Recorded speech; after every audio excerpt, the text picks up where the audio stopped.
भीख मांगने को अधिकार समझ लेना ये बहुत ही गलत है। जय श्री राम दोस्तों, पटना से आई ये खबर इस सवाल से शुरू होता है कि अगर वाकई कानून का डर कायम है, अगर कहा जा रहा है कि बिहार का सिस्टम सुधर चुका है, तो फिर अपराधी खुलेआम गोली चलाने और बम जमा करने की हिम्मत कर कैसे रहे हैं। सरकार के स्तर पर यह दावा किया जा रहा है कि सम्राट चौधरी के डर से अपराधी सहमे हुए हैं और पूरे बिहार में कानून का राज है, लेकिन जमीनी हकीकत इन दावों से बिल्कुल अलग दिख रही है। रामकृष्ण नगर थाना क्षेत्र में एक सामान्य परिवार में बच्चे का जन्म हुआ। घर में खुशी का माहौल था। इसी दौरान बधाई लेने किन्नर पहुंचे। यह कोई असामान्य बात नहीं है, लेकिन कुछ ही देर में मामला गंभीर हो गया। किन्नरों ने बधाई के नाम पर परिवार से 1 लाख रुपए और कीमती सामान की मांग रखी। परिवार ने साफ शब्दों में कहा कि उनकी आर्थिक स्थिति इतनी मजबूत नहीं है कि वे इतनी बड़ी रकम दे सके। इसी बात को लेकर विवाद शुरू हुआ। बहस तेज हो गई, आवाज ऊंची होने लगी और फिर स्थिति पूरी तरह बिगड़ गई। गुस्से में आकर किन्नरों ने फायरिंग कर दी। गोली एक महिला को लगी जो मौके पर ही गंभीर रूप से घायल हो गई। उसे तुरंत अस्पताल ले जाया गया, जहां उसकी हालत अभी नाजुक बनी हुई है।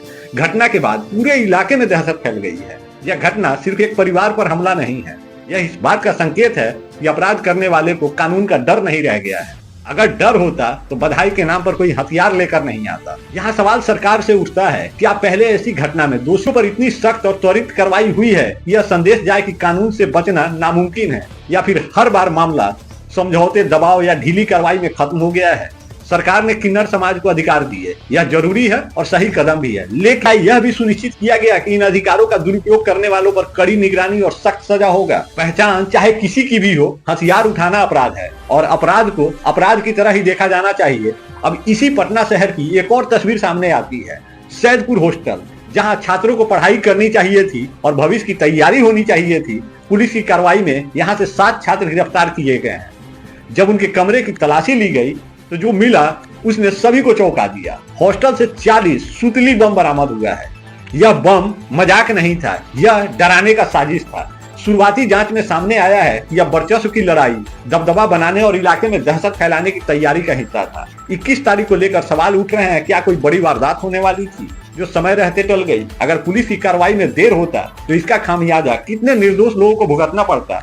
यह खबर सिर्फ छात्रों की गिरफ्तारी तक सीमित नहीं है, यह शिक्षा व्यवस्था और कानून व्यवस्था दोनों के लिए गंभीर चेतावनी है।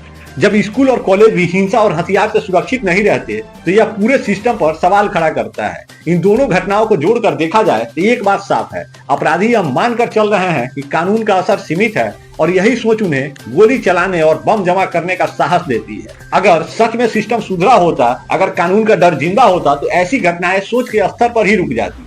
पटना की यह घटना सरकार, प्रशासन और समाज तीनों के लिए चेतावनी है, क्योंकि जब कानून कमजोर पड़ता है तो बंदूक और बम बोलने लगता है और इस सब पे सरकार को कड़ा एक्शन लेना चाहिए। आप कमेंट करके ये बताइए, इस खबर को आप लोग कैसे देखते हैं? क्या बिहार में सुशासन का सरकार चल रहा है? क्या कानून व्यवस्था तत्पर है? यहाँ वक्त पर लोगों को सजा मिल रहा है? और अंत में सरकार, पुलिस प्रशासन से यही आग्रह करना चाहते हैं कि सिर्फ गिरफ्तार नहीं कीजिए, उन लोगों को तुरंत सजा दीजिए ताकि उस सजा का डर उन लोगों में बैठे। ऐसे ही कोई गोली चलाता रहेगा, कोई बम जमा करता रहेगा तो ये तो डर का माहौल बनाने वाला बात है। जो एक कॉलेज में, हॉस्टल में इस तरह का बम और हथियार लेके लोग घूम रहे हैं, ये तो बाकी बच्चे को डरा रहे हैं। तो कैसे पढ़ाई करेगा कोई? पढ़ाई के बीच में डर नहीं आना चाहिए। निर्भीक होकर बच्चा पढ़ाई करे, इस चीज पे ध्यान देना चाहिए। बाकी आप लोग क्या कहते हैं? अपना सहयोग बनाए रखिएगा, कमेंट करके बताइएगा। बाकी मिलते हैं किसी बेहतर मुद्दे कंटेंट के साथ, तब तक जय सिया राम।